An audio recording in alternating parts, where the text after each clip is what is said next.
네, 지난 8월 4일 비무장지대에서 발생한 지뢰 폭발은 북한에서 사용하는 목함 지뢰가 원인으로 군 당국은 북한의 의도적인 도발로 결론지었습니다. 유엔군 사령부도 심각한 정전협정 위반 사례로 보고 북한의 장성급 회담을 요청하기로 했습니다. 황혜경 기자가 보도합니다.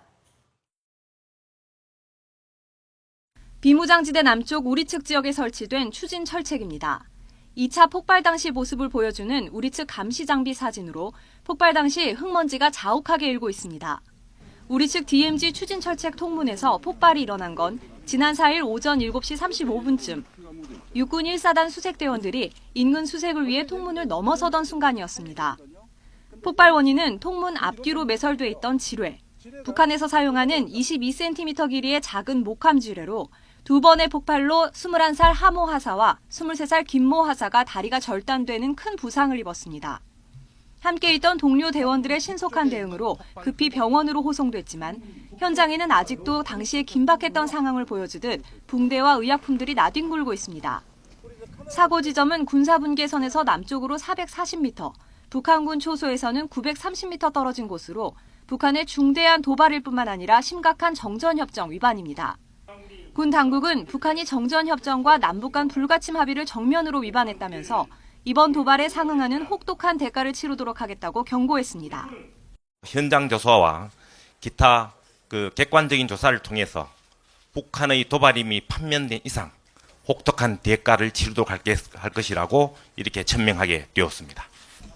현장 합동조사에 참여했던 유엔군 사령부도 북한군이 군사분계선을 불법으로 침범해 목함 지뢰를 설치한 것으로 보고 북의 정전협정 위반에 따른 장성급 회담을 요청할 것으로 알려졌습니다. YTN 황희경입니다. 네, 비무장지대 DMZ에서 자행된 북한의 목함 지뢰 도발로 파장이 만만치 않습니다. 군 당국은 북한의 소행이 명백하다고 밝혔는데요. 국방부에 나가 있는 취재기자 연결해 보겠습니다. 네, 권민석 기자. 네, 국방부입니다. 예, 우선 폭발한 지뢰를 군 당국이 북한의 목함 지뢰로 결론 내린 이유를 몇 가지 설명해 주시죠. 네, 군 당국은 현장에서 지뢰 잔해물 40여 종을 수거해 정밀 분석했습니다. 지뢰를 감싸고 있던 소나무 파편과 용수철, 격발에 쓰이는 공이 등이 여기서 나왔는데요. 이 모든 게 기존에 우리 군이 확보하고 있었던 북한제 목함 지뢰와 정확히 일치한다고 군 당국은 설명했습니다. 또 국과수 화약 검출 결과 북한군이 사용하는 TNT 폭약 성분이 나왔습니다. 군 당국은 사건 당시 1차와 2차 폭발이 있었으며 목함 지뢰 3발이 터졌다고 설명했습니다. 지뢰는 우리 수색대원들이 오가는 GP 추진철책 통문 북쪽과 남쪽 양쪽에 묻혀 있었습니다. 통문을 기준으로 북쪽으로 40cm, 남쪽으로 25cm 지점에 북측에 2발, 남측에 1발이 매설됐습니다. 북한군이 군사 분계선을 440m나 넘어와서 우리 측 추진 철책에 지뢰를 묻었다는 설명입니다. 네, 북한군이 직접 묻었다는 건데요. 원래 묻혀있던 지뢰가 유실돼서 폭발했을 가능성은 전혀 없는 겁니까? 네, 군 당국의 발표는 이 DMZ에 묻혀있던 지뢰가 유실돼서 폭발했을 가능성은 없다 이렇게 단정을 했습니다. 여기엔 몇 가지 이유가 있는데요. 우선 폭발 현장의 경사가 남쪽이 높고 북쪽이 낮기 때문에 유실됐다면 지뢰가 북쪽으로 유실됐어야 한다는 설명입니다. 또 만에 하나 우리 측 후방에 있던 이 지뢰가 유실됐더라도 통문 북쪽으로는 넘어갈 수 없게 철책에 철제망이 설치돼 있어서 통문 북측에서 2발이 터질 수는 없다 이런 논리입니다. 아울러 통문 양쪽에 지뢰 3발이 정교하게 묻혀 있는데 과연 유실로 이처럼 인위적인 매설 형태가 나올 순 없다는 분석입니다. 폭발로 부상했던 당사자들도 현장에서 특이사항을 전혀 발견할 수 없다고 말했습니다.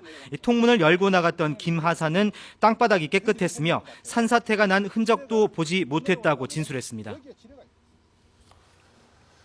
자, 하지만 북한군 소행으로 100% 단정할 수 있는 이른바 스모킹건은 어떤 걸 얘기할 수 있을까요?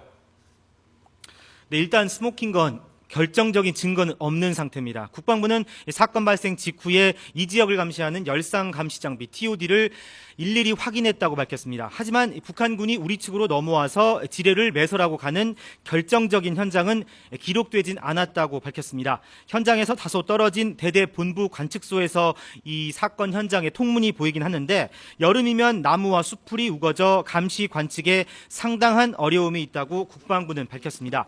쉽게 말해 북한군이 작정하고 우리 측에 지뢰를 묻으러 왔다면 이를 발견하기가 매우 까다롭다는 겁니다. 이와 관련해 아직 북측의 공식 반응은 나오지 않고 있습니다.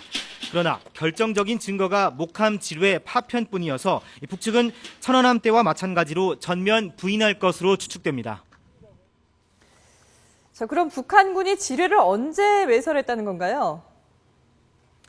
네, 일단 북한군 GP 병력의 교대가 지난달 25일 이루어졌습니다.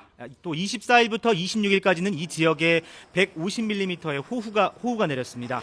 그리고 우리 군은 22일에도 이 지역에서 수색 작전을 벌였는데요. 22일 이후에 수색이 이루어진 게 이 사건이 발생했던 지난 4일이어서 군 당국은 북한군이 지난달 26일부터 지난 6일 사이에 지뢰를 묻은 것으로 추정했습니다. 북한군이 병력을 교대한 25일 이후 이런 짓을 벌였다는 겁니다. 목함지뢰 매설에 특별한 기술이 필요하지 않아서 딱 10분이면 모든 작업을 끝낼 수 있다고 군 당국은 밝혔습니다. 자, 이번에 발견된 북한의 목함 지뢰는 어떤 겁니까? 네, 목함지뢰는 소나무 상자에 TNT 폭약과 기폭 장치를 넣어서 만든 대인지뢰입니다.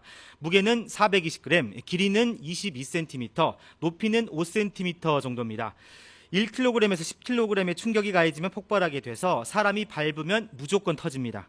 나무 상자로 만들어져서 금속 지뢰 탐지기에 잘 걸리지 않는 특징이 있습니다. 살상 반경은 최대 2m에 이릅니다. 앞서 군은 지난 2010년부터 2013년까지 목함 지뢰 260여 발을 수거했으며 이 지뢰 때문에 민간인이 죽거나 다치는 경우도 있었습니다. 네, 북한이 왜 직접 내려와서 이런 지뢰를 묻었는지 그 북한의 의도도 밝혀졌습니까? 의도는 현재 추측만 할 뿐인데요. 이 목함 지뢰 도발은 DMZ 내에서 이루어진 사상 초유의 지뢰 도발입니다. 지난 1966년부터 이듬해까지 북한에서 매설해 놓은 지뢰 때문에 우리 측이 피해를 당한 이후 무려 48년 만입니다. 이런 북한의 도발을 군 당국은 의도적인 긴장 조성 행위로 보고 있습니다. 연평도 포격처럼 공공연하게 도발하면 국제사회의 반발과 우리 측의 강력한 대응에 부닥치기 때문에 이보다 은밀한 저강도의 도발이 필요했을 거라는 분석입니다. 민간단체의 대북전단 살포에 대한 보복도 되고 이번 달 이루어지는 한미연합 군사훈련인 을지프리엄 가디언 연습을 앞두고 혼란을 부추기려는 목적이란 관측도 나옵니다.